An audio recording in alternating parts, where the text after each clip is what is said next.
बोलिए महावीर जी भगवान की। आज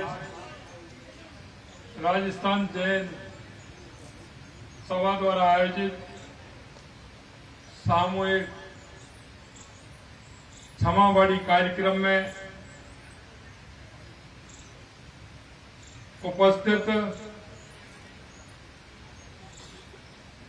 आचार्य श्री 108 शशांक सागर जी महाराज, जिनको कि अभी आपने सुना, उनकी वाणी में जितना तेज और उनकी वाणी जिस तरह से हमको एक रास्ता दिखाने का काम करती है, ऐसे महाराज शशांक सागर जी, जिनका हमें मार्गदर्शन मिला, ऐसे मुनि श्री 108 श्री पवन सागर जी महाराज, मुनि श्री 108 श्री समत्व सागर जी महाराज, मुनि श्री 108 अर्चित सागर जी महाराज, मुनि श्री 108 सुभद्र सागर जी महाराज, मुनि श्री 108 श्री शील सागर जी महाराज, मुनि श्री 108 श्री संदेश सागर जी महाराज। सबसे पहले तो मैं आप सभी के चरणों में नमन करता हूं, आप सभी को प्रणाम करता हूं। आज के इस अवसर पर मंच पर उपस्थित हमारी जयपुर की लोकप्रिय सांसद श्रीमती मंजू शर्मा जी, हमारे पार्टी के वरिष्ठ नेता मालवीय नगर से विधायक सम्मानीय कालीचरण सराफ जी, जैन सभा के अध्यक्ष सुभाष चंद्र जैन साहब, सुधांशु जी कासलीवाल साहब, सीपी पाड़िया साहब, राजीव जी जैन साहब गाजियाबाद, प्रवीण जी बड़जत्या जी, राहुल जैन साहब, उमराव मल जी संघीय अध्यक्ष महावीर स्कूल, पुनीत कर्णावत जी, सुनील कोठारी जी, और इस कार्यक्रम में आए सभी मेरे पूजा योग बुजुर्गों, नौजवान दोस्तों और मेरी सभी माता बहनों, सबसे पहले तो मैं आप सभी के चरणों में नमन करता हूं, अभिनंदन करता हूं और आप सभी को वंदन करता हूं। आज इस पवित्र अवसर पर राजस्थान जैन महासभा द्वारा आयोजित सामूहिक क्षमावाणी कार्यक्रम में होकर मुझे बहुत ही हर्ष का अनुभव हुआ है और मैंने महाराज जी के प्रवचन सुने हैं तो निश्चित रूप से मेरे मन में उनके प्रति जो भाव और उनकी जो तपस्या है और वो राष्ट्र को जिस तरह से रास्ता दिखाने का काम कर रहे हैं, निश्चित रूप से मैं दिल की गहराइयों से सभी संत मुनि जी को इस बात के लिए कि आज मैं अपने आप को पुण्यशाली मानता हूं कि एक साथ मैंने साथ साथ हमारे मुनियों के दर्शन का लाभ लिया। ये दिन न केवल हमारे अपने आध्यात्मिक शुद्धिकरण का पर्व है, बल्कि समाज और संसार के प्रति हमारी जिम्मेदारियों को भी स्मरण कराता है। जैन धर्म क्षमा याचना का बहुत महत्व है। जैन धर्म के अंदर क्षमा याचना से आत्मशुद्धि होती है और जिसमें व्यक्ति अपनी गलतियों को स्वीकार करता है, उनके लिए वो क्षमा मांगता है और क्षमा मांगते हुए, क्योंकि क्षमा याचना से संबंधों में सुधार होता है, क्योंकि वह एक दूसरों को महसूस करता है कि आप उनकी भावनाओं का सम्मान करते हैं। क्षमा याचना से मानसिक शांति भी मिलती है, क्योंकि यह व्यक्ति को अपनी गलतियों के बोझ से मुक्ति दिलाती है। क्षमा याचना आध्यात्मिक विकास में मदद करती है, क्योंकि यह व्यक्ति को अपने कर्मों के परिणाम को स्वीकार करने और उन्हें शुद्ध करने का अवसर भी देती है।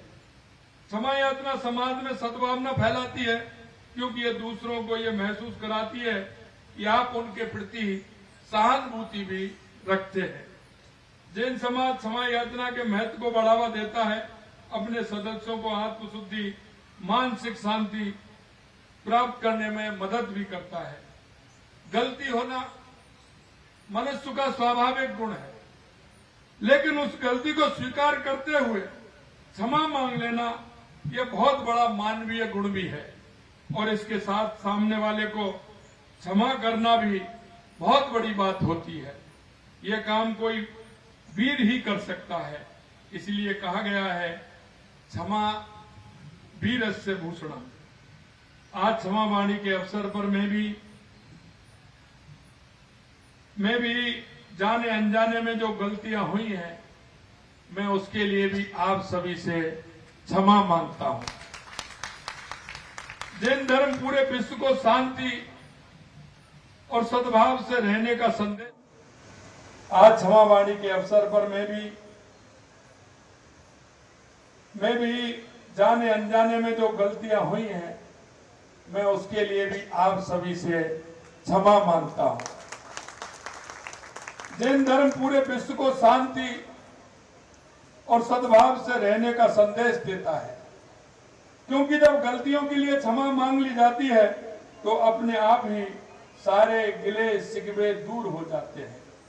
राजस्थान का जैन समाज सदियों से अपने धार्मिक, सामाजिक और लोक कल्याण के कार्यों के लिए पहचाना जाता है। चाहे वो शिक्षा का क्षेत्र हो, चाहे स्वास्थ्य सेवाओं का क्षेत्र हो, या गरीब की जरूरतमंद सहायता करने की बात हो, जैन सभा हमेशा सदैव अग्रणी रहता है। जैन समाज के अनेक ट्रस्ट, संगठन 10 लक्षण परम मानवता के प्रेरणा का स्रोत भी है।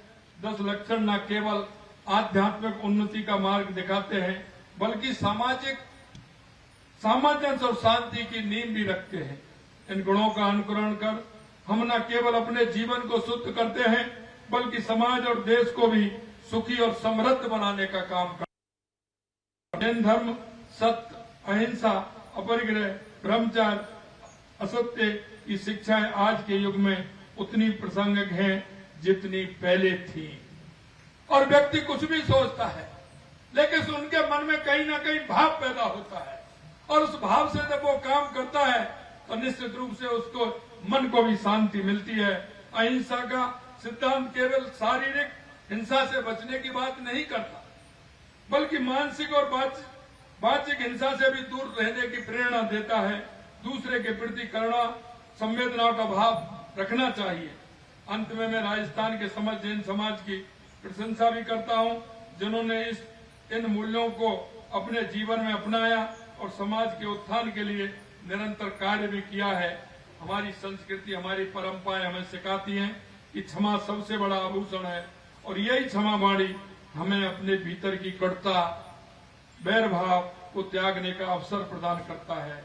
अंत में मैं आपसे इतना कहना चाहता हूं कि हमारा देश हजारों सालों से हमारे संत, हमारे मुनि, हमारे ऋषि जिस तरह से इस देश को दिशा देने की काम किया है, हमारी संस्कृति को बचाने का काम किया है, हमारे सनातन को मजबूत करने का काम किया है, ये अगर मेहरबानी है तो हमारे संत, ऋषि और मुनियों की मेहरबानी है, जो हमारे देश को आगे आईना दिखाने का काम कर रहे हैं। मित्रों, मैं आपसे इतना ही कहना चाहता हूं, हमारे ऋषि मुनियों के द्वारा समय समय पर रास्ता दिखाया जाता है, समय समय पर हमको बताया जाता है कि आप ये गड्ढा है, इसमें मत गिरिए, ये खाई है, इसमें मत गिरिए। उनको अपनी वाणी से एक समाज को दिशा देने का काम करते हैं।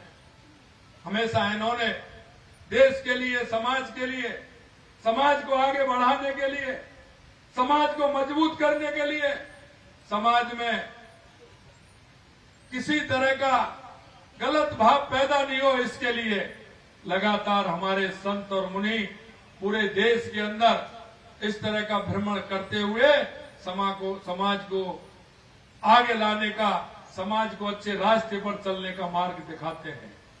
मैं गुरुजी इतना ही कहना चाहता हूं, क्योंकि मैं आध्यात्मिक से जुड़ा व्यक्ति हूं, मेरा आध्यात्मिकता में बहुत बड़ा विश्वास है।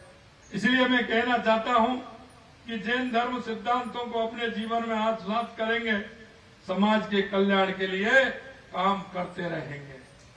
मैं निश्चित रूप से मेरे को जब भी किसी लेटर आता है, हमारे संत मुनि आते हैं, मैं एक आदेश में ही मैंने, आप पता नहीं मेरे को कैसे ये चूक हुई है, लेकिन मेरे यहाँ कोई भी राजस्थान में संत आते हैं उनको राज्य स्तरीय उनको पहले से ही ऑर्डर है।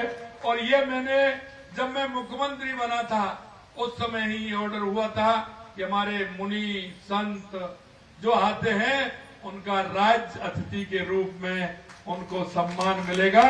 यह मैंने आते ही सबसे पहले किया था। आपने मेरे को कहा है, मैं तो गुरुजी बिल्कुल तैयार बैठा हूं, और मैंने तो कई बार कहा भी है मैं आपसे, और मैं आपको आमंत्रित करता हूं, और आप कहेंगे मैं वहां आपको दोबारा आमंत्रित करने के लिए, क्यों आप कहेंगे ये तो आज मैंने कहा है इसलिए आपने यहां आमंत्रण दिया है। मैं तो आपके पास आकर के आमंत्रित करना चाह रहा हूं, आप आइए, आपका स्वागत है, सत्कार है, क्योंकि ऐसे भाग्य कहाँ होंगे कि संतों के चरण अगर किसी के घर में पड़ते हैं वो बहुत ही सौभाग्यशाली होता है। मेरे घर तो गंगा चल कर के आ रही है, इससे बड़ा सौभाग्य मेरा नहीं हो सकता। इसलिए मैं तो आपसे निवेदन करना चाहता हूं, आप समय तारीख आप बताइए, मैं उसके लिए सभी छोड़ करके मैं आपके साथ पूरी तरह से उसमें स्वागत के लिए तत्पर रहूं। आप लोगों ने इतना ही निवेदन मैं करना चाहता हूं कि हमारी ये संस्कृति, हमारा ये विचार, ये हमारे ऋषि मुनियों की देन है। हम इसकी थाती को किस तरह से बनाए रख सकते हैं, हम इनकी विचारों को कैसे आगे बढ़ा सकते हैं, क्योंकि आने वाली पीढ़ी, युवा पीढ़ी के अंदर इन विचारों को समाहित करना बहुत अति आवश्यक है, बहुत अति आवश्यक है। मैं तो गुरुजी अभी मैं 5-6 दिन के लिए कोरिया और जापान की यात्रा पर गया था।